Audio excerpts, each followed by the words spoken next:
Yoga class is next door, sweetie. The clerk snickered, barely looking up as he wiped down the glass counter. You can't afford anything in here anyway. He thought I was just another harmless tourist who had wandered off the main strip into his tactical shop. I didn't argue. I didn't raise my voice. I simply stepped up to the display case, tapped the reinforced glass 3 times, and whispered, "Show me the unreleased Ghost Edition." The smug smirk wiped right off his face, replaced by total confusion. But before he could open his mouth to call security, the heavy front door swung open. A tall man in a tailored black suit walked in, completely ignoring the clerk. He stopped right beside me, lowered his head, and spoke with terrifying precision. "Ghost 17. Confirmation code 870. That was the moment the clerk's face went completely pale. "My name is Rachel Doyle.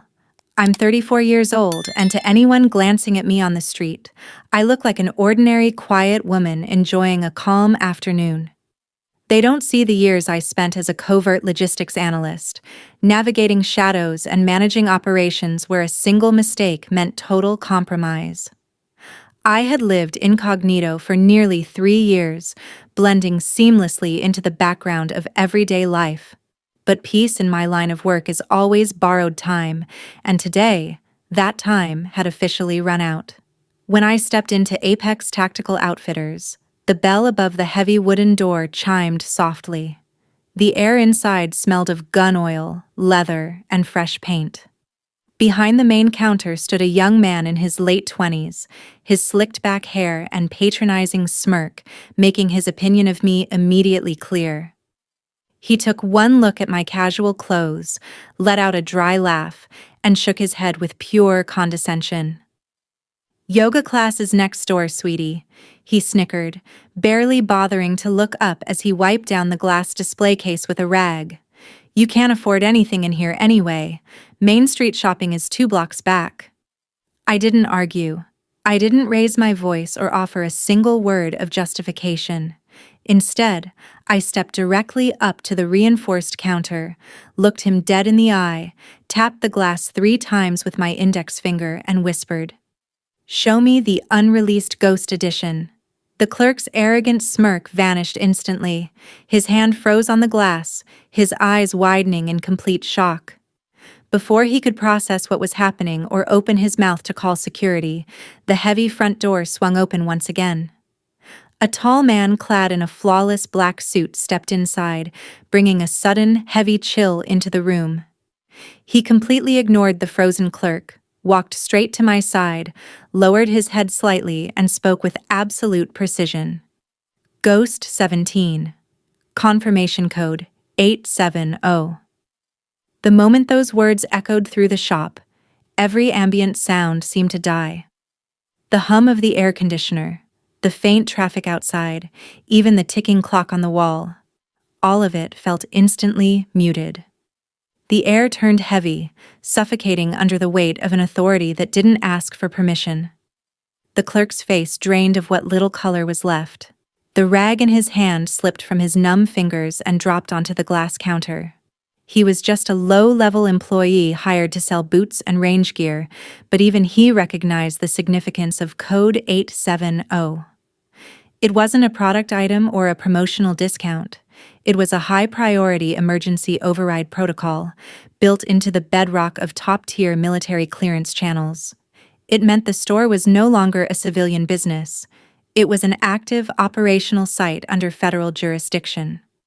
I'm sorry," the clerk stammered, his voice trembling as his arrogant demeanor completely shattered. "I didn't realize. Nobody told me there was a—" "Silence," the man in black commanded. His tone wasn't raised, but it carried the sharp, undeniable edge of absolute authority. He didn't even look at the clerk, keeping his stern, dark eyes fixed entirely on me. "Ma'am, we have a breach," the stranger said, his voice measured and deadly serious. "Protocol demands an immediate lockdown of this facility. You need to clear the floor." The clerk looked between the two of us, his hands shaking violently as he backed away from the counter. "Lockdown? Wait, what's going on?" Should I call the owner? If you value your life, the man replied, turning his gaze toward the clerk with a look that could cut glass. You will step behind that counter and lock the front doors right now. The clerk didn't hesitate. Trembling violently, he scrambled to the main entrance, flipped the heavy steel deadbolt, and pulled down the reinforced security shutter. The metallic thud resonated through the room, locking us inside the dim, silent shop. In the back, the clerk squeaked, gesturing toward a heavy reinforced door near the stockroom. The secure vault room. It's soundproof and fire-rated. Without a word, the man in black gestured for me to lead the way. We moved swiftly through the narrow hallway into the vault, a concrete-lined room filled with high-security safes and monitoring equipment. The clerk slammed the door shut behind us, leaning against the cold wall, his chest heaving as panic took full control. The man in black turned to me, offering a precise military-style nod. Agent Mercer, Black Budget Logistics. It's an honor, Ms. Doyle. Drop the formality, Mercer, I said coldly, keeping my stance balanced. Why are you using code 870? My unit was disbanded 3 years ago. Your unit was buried, Ms. Doyle. There's a difference, Mercer replied, pulling a heavy encrypted tablet from inside his jacket. And 12 hours ago, an internal syndicate compromised the central database. They didn't just leak classified profiles, they put active hit contracts on every surviving member of your former team. The air in the vault seemed to drop another 10 degrees. I narrowed my eyes. And how did you track me here? We didn't, Mercer said, turning the tablet screen toward me. It displayed a high-resolution thermal feed of the street outside Apex Tactical Outfitters. 3 unmarked black SUVs were slowly pulling up to the curb, idling in formation. They did. You were followed, Rachel, and they aren't here to buy gear. Mercer's tablet screen flickered, revealing live camera feeds from the store's exterior security cameras. The 3 black SUVs had completely blocked off the front entrance and side alley. 8 heavily armed operatives in unmarked tactical gear were fanning out, their intentions crystal clear. The clerk caught a glimpse of the monitors and collapsed onto a folding chair, burying his face in his hands. Oh God. Oh man, they're going to tear this place apart. I'm just a retail guy. I don't know anything about syndicates. Pull yourself together, I said, my voice sharp enough to snap him back to reality. Panicking gets you killed. Listening to me keeps you breathing. I turned to Mercer. This vault has a centralized control terminal for the entire building's security grid, right? Yes, Mercer replied, pulling up the system schematics on his tablet. Reinforced steel shutters, remote door locks, and high-intensity strobe lighting designed to disorient intruders. Good, I said, stepping up to the main control console and tapping the glass monitor. My old instincts, dormant for 3 years, flooded back instantly. The clerk watched in wide-eyed disbelief as the quiet, unassuming woman he had mocked moments ago seamlessly mapped out a defensive perimeter in seconds. They think they're cornering a retired analyst and a lone fed in a retail basement, I murmured, locking down the alley exit and routing the main showroom lights to a remote circuit. We aren't trapped in here with them. We're setting the trap. A sudden hum vibrated through the concrete floor as the main showroom lights cut out, plunging the store into pitch darkness. On the surveillance monitors, the night vision feed picked up the operative team forcing open the outer breach door. They moved with silent, militarized efficiency, expecting an easy surprise elimination. Instead, they walked directly into a bottleneck. Now, I whispered. Mercer slammed his palm onto the main override button. High-intensity tactical strobe lights flickered to life across the showroom, flooding the hallway with blinding, disorienting flashes. At the same time, heavy automated steel barriers slammed down behind the intruders, locking them in the narrow entryway and completely severing their escape route. The clerk stared at the monitors, mouth agape, as the heavily armed operatives stumbled back in total confusion, blinded by the strobes and trapped inside the high-grade containment chamber. They had brought automatic weapons to a gunfight, but we had turned the entire building into a cage.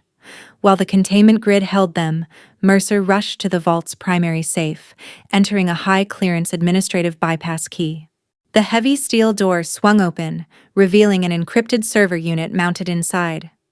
"The Dropbox," Mercer said, pulling 2 microdrives from the terminal. "It contains the Syndicate's entire financial ledger and the identity of the mole who leaked your profile."